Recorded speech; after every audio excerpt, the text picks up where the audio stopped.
Hello, this is Rick Marshall with your devotional for today. Let me ask you a question. Where does hope come from? I heard the story of a little boy in his classroom one day when the teacher asked him the question, what shape is the world in? Now, she was trying to get the elementary age students to describe a circle as the shape of the world. It didn't exactly come across to the young boy that way. So he responded in a way that he'd heard his dad say just the week before.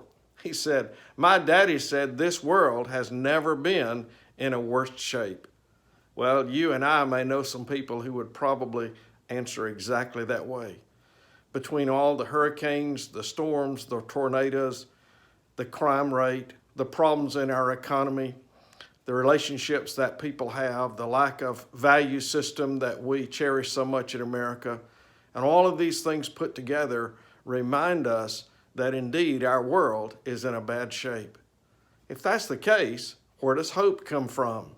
You see, if all you have on the radar screen of your life is all the negatives and all the problems every day, then you're not likely to be able to see or find hope. Well, let me respond to the question with a story that happened near the end of the Second World War. The Japanese were invading a part of China, an area called Yangqing. We had a missionary there whose name was Gladys Aldwell.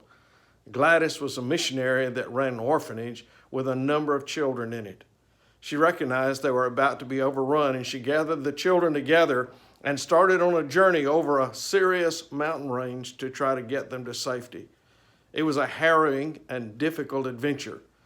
One night she found herself caught up with great amounts of desperation and a feeling that there was no hope. A little girl noticed her emotions and her feelings the next morning and asked her what was wrong. And she just said, "I'm not sure we can make it." The little girl reminded her of the much loved story in the Bible of Moses and God helping them to safely cross the Red Sea. "But I'm not Moses," Gladys said. "Of course you aren't," the little girl responded. "But God is still God."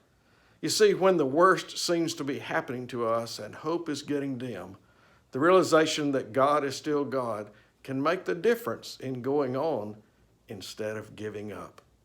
May God bless you with a wonderful day. This is Rick Marshall, Interim Pastor at Camellia Baptist Church.